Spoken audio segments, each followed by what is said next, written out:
Hey guys, how's it going? Finally, the long-awaited Dan D'Agostino tour video is going to be unleashed in 3 parts. Tonight it's going to be part 1, and over the weekend I'll unleash parts 2 and 3. I tried to break them up into 20 to half an hour chunks. There's going to be a part 4, which is basically a photo montage that Ben Taylor took all the pictures of at the factory. He took some excellent pictures. I'm authorized to unleash them all. There's no secretive stuff in there. They were very cool at the factory. They let everybody take tons of photos. Huge thank you to Bill McKiegan and his daughter Rea McKiegan. Rea, they were awesome as hosts, and Rea did me a huge solid by using my iPhone to do the video. And she's got one of those gyroscopic handhelds that also doubles as a tripod. And the thing is so cool, I might actually invest in one before I go to Capital Audio Fest next week. Hence the shot glass with tequila in it. That in a minute. Again, Dan is always a pleasure to be around at these tours. Wealth of information. No question goes unanswered. He's super, super hospitable. And, you know, what can I say? You know, one thing I don't do in my videos, and I should, but I'm just too lazy to do it, and quite honestly, breaking up this video into chapters and having the little guide along the bottom probably will force a lot of you to kind of jump to certain parts. I'm just as guilty when I'm watching other people's videos. I don't want to do it, especially on this one, because there's those little bits and pieces that you'll miss if you don't pay attention. And, you know, the videos are really good. They're not overdrawn, boring. And I tried to put some captions in there just to kind of, you know, not shake things up, but, you know, have a little fun. But yeah, again, everything was approved by the factory. I, you know, got their blessing to release all this stuff. So there's no juicy tidbits, you know. Nah. Anyways, guys, enjoy the video. Thanks again for watching. Like and subscribe. And, you know, like I said, enjoy your weekends. Salud Dias de Muerta. It's, you know, the Day of the Dead, you know, the day we remember our lost ones. My case, this one's a shout out to my cousin Poltu, who passed away 32 and a half years ago. And great guy. We knew each other since we were little kids. Smoked some really good pot together when we were in Calcutta back in 91, 92. Cheers again, guys. You don't down good tequila, you sip on it.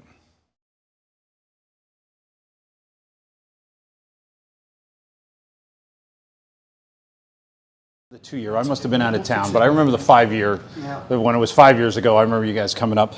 The growth of the company has really allowed us to grow our engineering capabilities.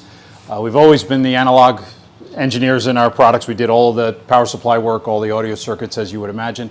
But on the mechanical side, the digital side, didn't have all that expertise in-house, so we had some contract work that we did.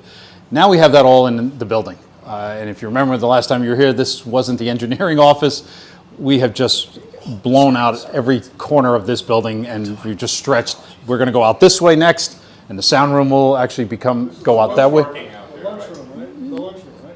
No, this was never the lunchroom. This was a conference area, but we've lost that facility.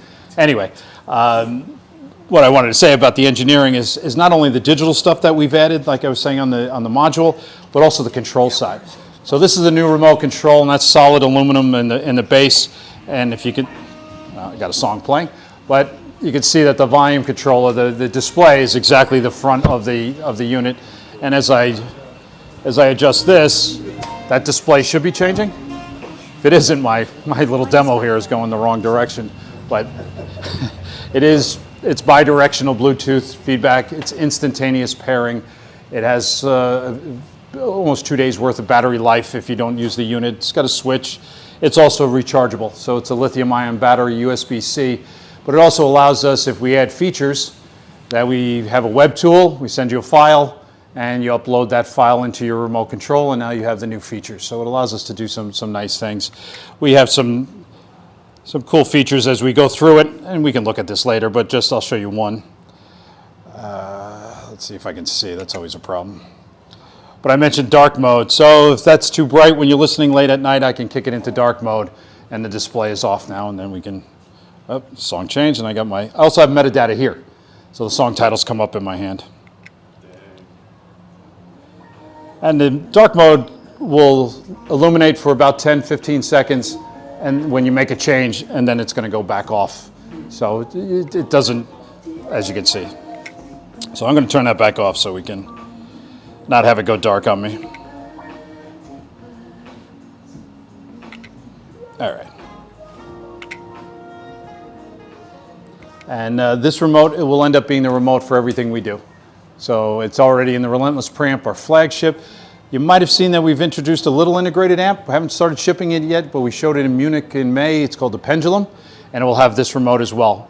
It'll be a Delrin chassis as opposed to an aluminum casing, but it will have the same exact functionality in terms of all that stuff I just mentioned. And that'll be somewhere under 20,000 fully loaded with the digital module and phono option as well if you add that. Or if you don't need those, you already have something, you can buy it as just a straight analog, or line level, I should say, integrated. You rotate it, it's an analog thing. I mean, it's human like you're turning on. And then you just push one, you can, like with this mic, let's say what I'm trying to say, digital thing. I'm not sure exactly how to answer. I'm not sure what the question is, Well, but this is pretty nice to do this. it's different language from Steve. Yeah, I remember Steve from last time. No. I'm just saying it's nice to have something that you can adjust instead of pushing buttons and get the light, and that's Yeah. what you check your menu that way too. You twist it. Right. There's really only two input mechanisms, and that's the turn and the click. That's really it. That's what I was asking. That's really it. If you click it twice, it goes into mute, right? And then it's back out of mute. And if I click and hold it, it shuts it off. And that's pretty much the routine here. Go click for enter. All these buttons to worry about. Yeah. So Yeah. that face is a touch screen too? No, this is not a touchscreen. No, it's just a display, an OLED display. Okay. All right, so let me play you something here. All right, let me get.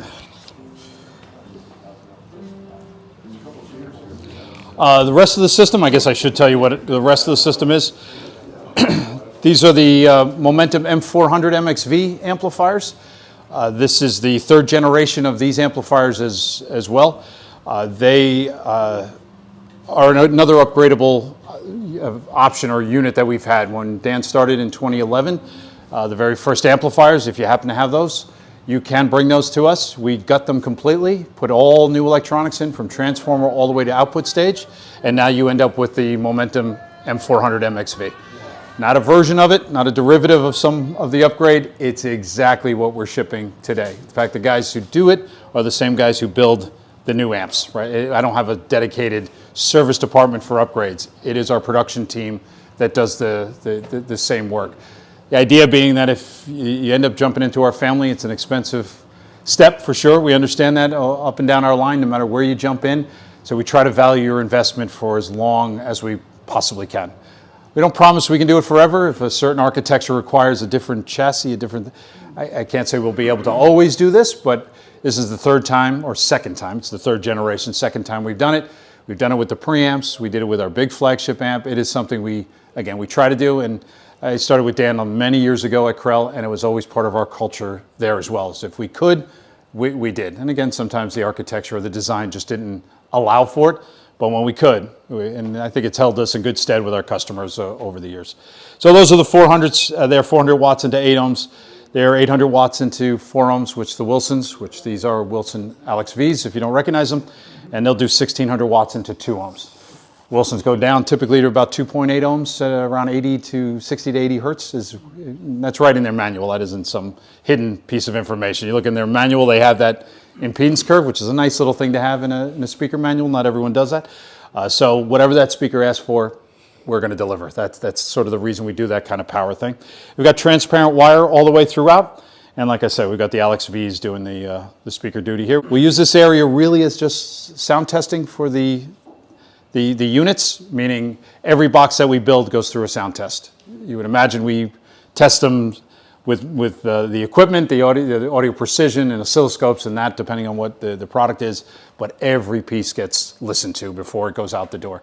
So here, and then you'll see 2 other stations. I think we'll end up walking past all 3 of them. We listen to everything we do. So this isn't a real hardcore sound room for us. That will be the next step. The big listening gets done at Dan's house. The real critical listening gets done there. 20 amps, you need 20 amps on all these amps? Power button? No, I think these are 15 amp service. We design around 120 volts, 15 amp services, because that's what people have normally. If you can give it more, you will get more out of the amp. Like our reference, the Relentless amplifiers, they'll do 1600. Well, one review in England had them doing 11,600 watts into 1 ohm. We don't even test them into 1 ohm. He did it.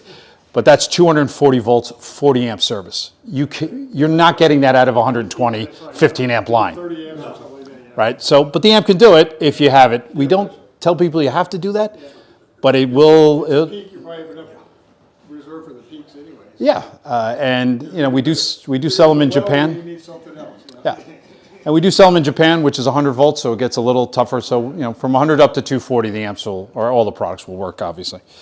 All right, enough of me yapping. Boards here are assembled here, and they're made with selected components. Most of the products are matched, and the transistors on here are all matched pairs. So we build this stuff, we test all the electronics, and we use parts that we know sound good and are reliable. So we do all the assembly here. Some of it's really difficult, some of it's easy, but if you look through here, we'll walk around. You can see all the boards getting ready to go into units. And we have different areas here. These are boards going in the progression series. These are boards going into the momentum and relentless. These are relentless circuit boards here. Relentless driver stages, preamp driver stages all mixed in here. And then we do more assembly. This is the progression integrated amp. So this has everything in it. It's got phono, it's got streamer. It's about 200 watts a channel, but we build it all by hand here. This is the least expensive product we make, and we build, again, it's got the same quality, it's got the same type of parts the big stuff has, and it's all built by hand. So these are Venturi things we're talking about, Venturi? These are modified Venturi. I do this heatsink many years ago, but it works like a Venturi without a wall on it. These are various products that are going through production and final testing, assembly. This is a Relentless preamp. The Relentless preamp is 3 pieces: a center section, which is the power supply, digital control, and then 2 audio sections, one on top of their pure audio. There's nothing else in the case. These all hand soldered? Yes. They did a beautiful job. Yes. They're really immaculate. No, it's exquisite. So we try to do as much handwork and build everything quality as a hand-built product. Yeah, you guys got a pick and place machine here now, right? No, we do not. We have a wave soldering machine. Yeah. Yeah. Yeah.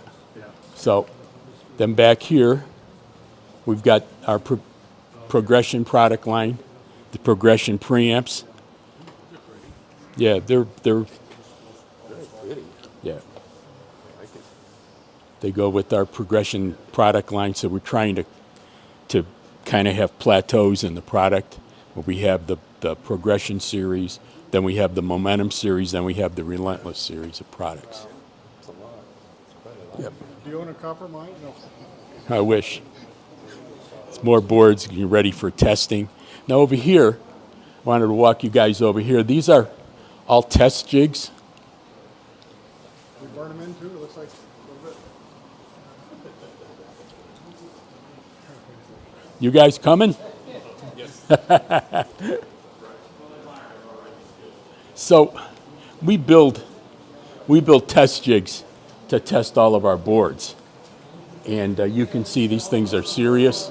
You can put a whole preamp together, measure everything in it, and then put it in the actual units. And we have test jigs for every product we make. So when things go south, they go south on the test bench. Right. Back here is a room that we burn in our products. Products come in here. This is a tech room. They give it a final check, and then they go on burn-in. These things are being pulsed, and they're being heated up, and then they cool down, and then they do it again, and they do it a couple days before they go through the whole process. Heat check them out here. Huh? This is where you heat check them. Well, no, we just burn them in. We get them hot, and we see that they work. This is our shaker table. When we build a product, we put it in here after we're all done with it, and we shake it. Oh, I see. Yeah, we made this because we couldn't get anything to shake the stuff that we make. It was too heavy. So we put it in and we built this, and this thing shakes them really hard. What holds them in place? Foam. Oh, you start. Yeah. You do this to every piece, Yeah. domestic or foreign? Yes. Yeah, we just want to see what happens when it gets really abused. I want to see if cables get unplugged or parts move around, so we do that. But we decided we do it on every product because we want to make sure that you don't have a loose screw or something rolling around your unit or cables not pushed all the way in. Because after we do this, we put them back in test. We test everything, see if they're working. We do a visual inspection inside, so You know, it makes sense because you never know how, shipping's going to be. no, you never know. You really never know. From start to Reliability. from start to finish, how many hours in one piece? Depends on the piece, but for instance, an integrated amp like that probably takes about a week and a half to build. With all the testing? With all the testing, yeah. I mean, well, the burn-in we don't count, but the actual assembly, like the momentum amps, probably take 2.5 weeks to build. She asked a good question. Why are they upside down? Oh, because that's how they're built. The momentum is built with no top cover. It's got a bottom cover. I see. So we build them up, we use them upside down so we can get at the inside of the unit when it's burning in. There's no top cover, it's just got a bottom cover. So. I mean, it's the only way when I designed that case that I could figure out how to build it without taking up construction room, because there's no room inside there. Yeah. So the case is actually made from a solid billet, and they cut it, so that's why there's no entry points except for the bottom. So you're not fabricating your cases here? Pardon me? You're not fabricating your cases? Oh here? no, these are made in Colorado. Okay. Yeah, we're not. We don't want to be a machine shop. Actually, it would take a machine shop at least as big as this to make that stuff. So, The milling is amazing. yeah, Electronics. yeah. So back this way, these are some of pre-testing units.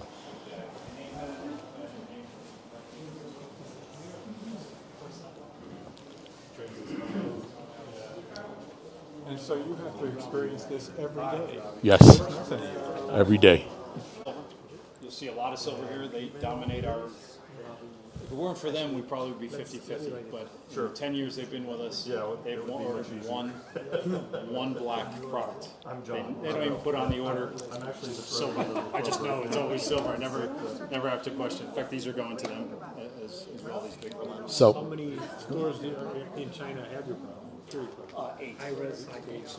All the major cities. So if you look at this, this is the relentless amplifier. This is the output stage, the input stage regulator board. This amplifier is a true balanced amplifier. It works just like a cable. So if you know how balanced cable works, this amplifier works exactly the same way. I think it's the only one on the market. There's bridged amps, but this is a true balanced amplifier. So being a balanced amplifier, it can drive any load, doesn't matter, and it's completely stable into almost any kind of speaker load or amp. Or Long cables, dead quiet. none of that. Yeah, it's dead quiet. Was it This balanced more like a bridge? no, a bridge is a bridge. You have two front ends. You got two. Yeah, no, they're not balanced. They can't be balanced because to be balanced, they would have to be exactly the same, and only one has to be negative and one has to be positive. And there's no two amplifiers that are alike. And if you have two front ends, you have two different amplifiers. So the negative and the positive side can never be the same. This is a balanced amplifier because it starts off balanced, uses a single front end, a single stage, and it drives both halves. So it's a perfect mirror image. That's important. You can't make the kind of power this does in the low impedance loads with a bridge amp. You're not going to do it. Yeah, because you have to pair those two together. Yeah. You're never getting it together. That's what I was wondering about. Yeah. But So- sometimes you do call those bridge amps balanced, though. Yeah. Well, people, that's what they do. It's very abused. It's a very abused term. Yeah, that's what I'm saying. Yeah. I mean, in order to make this balance, I'd have to use twice as many input parts. Two boards, two regulators, I use one. Well, that's what some people do with their stereo. They make a mono. Yeah. Because anybody can do bridge amp. Yeah, okay, yeah. Yeah. Any. Your left and right is exactly. Yeah, you can buy any stereo amp and one channel out of phase with the other and put the ends together. Yeah. Bridge. Think there's any science in that? No. What about symmetrical? There's not symmetrical. It can't be symmetrical. Well, your balance is symmetrical? No. Balance is always symmetrical. True balance. I mean, your cable, if you run your balanced cable, you have the positive and negative side, and they're both exactly opposite, so that's why they cancel noise. This works that way. Any amps that's bridged is not going to perform like this. Can't. So anyhow, this amp puts out 1600 into 8 and pretty much doubles down to 1 if you have enough power in the wall. Yeah. Like 30 amps? Now 30 amps isn't even close. You need more like 50 amps at 240. Yeah, You're on an air conditioner. yeah. Oh yeah, yeah. So these things are heavy. These are real copper. If you want to try picking up an end of the heatsink, they're very, very, very heavy. So what's the whole thing weigh? The whole amplifier weighs about 570. So when you're shipping it overseas, are you shipping it on this cart? Oh no, we're shipping it in a box. They're completely assembled, and they're put in a wooden crate, and usually a forklift gets them to the house, and we have a pallet inside the box that's got wheels. So once they get it in the house, then they can wheel the amplifier to where it's going, and then take it off the pallet. Hope they don't have stairs. And they hope to have stairs. You know, it's interesting. I went to Dave Wilson's house with the first pair of these, Yeah. and he had a big stairway. But one of my dealers came with me. He had this machine from Italy that's a robot, and you put the box on it like a hand truck, and you strap it, and then you use a remote control, and it walks up the stairs with it. That's fantastic. And it was pretty cool. It was really cool. It walked it right up the steps, and the 8 guys that were standing there thinking about carrying this go, "Whew, that's cool." Yeah, no kidding. Good the steps could take it. Yeah. Yeah. Great. means that you just haven't put the right stuff. How does this level of power translate to sound quality?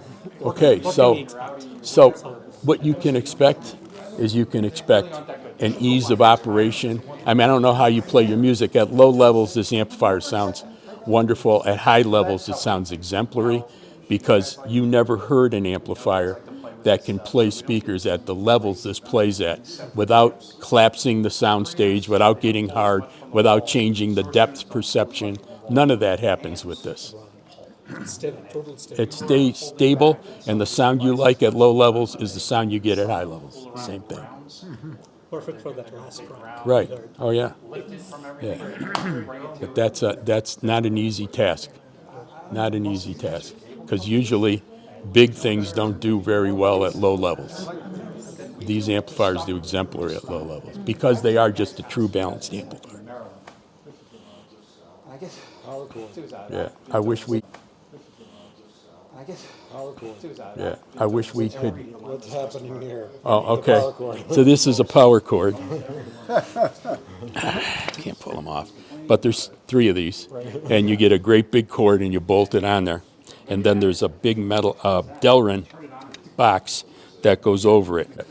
Yeah. So you supply the power cords with the. We supply a cord for you that we think is adequate for this, but all of the wire companies make cords for this. Well, yeah. Yeah. I see. Yeah. Put these in the States. You can have 230 or 240 in the States. Is there a real advantage to that with this? Yes, because an amplifier this big, it can do 1600 watts into 8 with a 120 volt line, but it's hard to do 3200. You need a 30 amp circuit, and then if you want to go below that, to really get the power out of this, 220 is a big deal. Makes a big deal.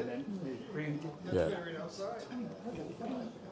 So I take it that you sell a lot. So is this going to be the, No, we sell about equal amounts in the U.S. Actually, a little more of these are in the U.S.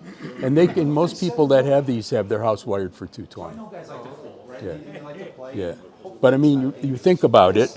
I mean, our whole philosophy is that an amplifier should double its 8 ohm power all the way down to at least 2 ohms, because most speakers, the input impedance of the speaker varies radically, depending whether it's bass or treble or whatever. And if you have an amplifier that starts to fade, in other words, if you have an amplifier that does, let's say, 400 into 8 and 550 into 4, and then 525 into 2, you really only have an amplifier that's putting out, in retrospect, because it's Ohm's law, the lower the impedance, you need more power to match the power you have at 8 ohms. So you start losing power. So the reason and the sound that you get from that is what we were talking about. You get compression and starts to sound hard and starts to sound amusical when you turn the volume up. So that's why you need the kind of power these do. I mean, I can't find a speaker that has just an impedance of 8 ohms or just 4 ohms. They don't exist. Someone has about 300 pairs of Wilsons and a lot of power. Yeah. Phenomenal. So these, we have a lot of Wham customers, Wilson Wham customers with these. Yeah. And some of them have 4 of them. But there's a bunch of fours. That would make sense. Yeah. But these, this amplifier is a major. I wish I could play it for you. We tried to get a pair working so we could play them for you, but we don't. It's just don't have the time to get it done. These have to be shipped in about a week, and we tried to get them on for the weekend. Maybe we'll get them on tomorrow. So. Hey, Dan, Yeah. I got a stupid question, and I think you answered it for me 2 years ago. Because these are all N-channel and P-channel transistors, and there's a shit ton of them. I think you told me you have a relationship with ON Semiconductor, is that right? Or there's another transistor manufacturer? No, we're using ON Semiconductors here. Oh, okay, okay, that's cool. Yeah. That was the thing, and you said it to me, because you said to me, Joe, where do we live? In Phoenix. And you told me, think about it. Who makes semiconductor power transistors here? ON Semiconductor, what used to be Motorola. Yeah. Their devices are very well matched. But you know, one of the things about copper that I didn't talk about is that if you were to take this transistor and you run it at the normal levels on this piece of copper, it's going to get hot. And if this is aluminum, you can measure this temperature and you can measure the temperature on the block, and they're two different things. But with copper, because of the thermal mass, when this transistor gets hot, the copper's the same temperature. There's no differential. So that drove the... Yeah, so I call this a thermal engine because the heat dissipation is done on the copper, and then there's a big aluminum heat sink that bolts up to here, so the copper can dissipate its energy into that heat sink. But it has nothing to do with this power device. This power device is at the same temperature of the copper. If I took any of my aluminum heat sinks and I measured this and I measured the heat sink, they'd be about 10 degrees C apart. The thermal stability of this is extraordinary. And that's why we can do the kind of power with this, because once this gets to a temperature, it almost never changes. And what I appreciate is no fans. I hate Oh yeah, I hate fans too. I had fans a long time ago. 40 years ago. But yeah. Well, I have a stupid question too. Who do you hire to carry these things around? Nobody carries them around. I mean, what we're going to do is we're going to assemble this, completely get it ready. We're going to lower this engine. This is an engine block, Jack. So we're going to lower this, and there's going to be like 6 guys with straps. It's going to be wrapped, and we're going to pick it up and we're going to drop it on this little trolley that's inside the box. And then we roll the trolley in the box and we pack the box so that when they get it, they take the box, they lift the cover off, and they roll it off, and it can roll. It's got big casters on it, but that comes with the unit. Because nobody wants to carry these across a carpet. You deliver these with the casters? No, it's in the box, part of the packing. So we either, people either hire moving companies, or they hire furniture movers, or they just get a bunch of guys, their friends. I'll tell you a funny story about a friend of mine who had a pair of really heavy speakers, and he was a weightlifter, and he had some steps going in his house. So he took like 6 guys from the gym, and they carried this woofer tower up the steps. And when they got to the top of the steps, 2 of them threw up. But they waited. Yeah, they waited. To the top of the steps, right? Yeah. So audio equipment has a real history of people carrying heavy amps. I think when I was my 5th year at Krell, I had a house way out by Long Island Sound, up in Madison, Connecticut. And I had this amplifier called a KSA 200. It was a Class A 200-watt amplifier, and it was like wider than this. It was like this wide and about that deep, and had really sharp heat sinks on it. So I got to my house, and I opened the trunk of my car, and I looked at the steps, and I said, well, I think I could carry this. So I picked it up, and I carried one in the house, and I put it down. And then I went to get the other one, and I was walking, and the thing weighed I'd say about 160 pounds, maybe 170, and I was walking up these steps, and I lost my balance a little bit. And I went down, and it hit my knee, ripped my pants, and the heat sink dug into the stair, the stone step.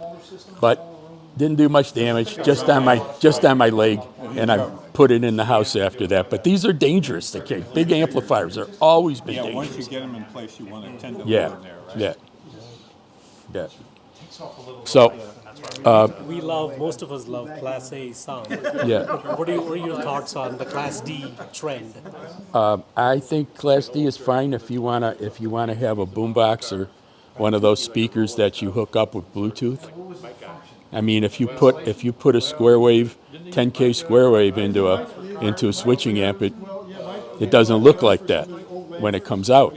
So I'm one of those guys that whatever you put in here, I want it to come out bigger and be exactly the same. Exactly the same. If it doesn't look exactly the same, I don't care what somebody says about filters or anything. The amplifier is not doing its job. There's a compromise. Yeah. We're not there yet. Maybe, these amplifiers, transistors, how old are solid state amps? It's an insulator. I mean, from the 50s, right? There were some solid state amps. Horrible ones. But yeah, because there was no, but you go there and then you get to here. Class D amplifiers hadn't had anywhere near that time to develop. To mature. Give it the same amount of time and maybe they will be. Hopefully I won't be here, but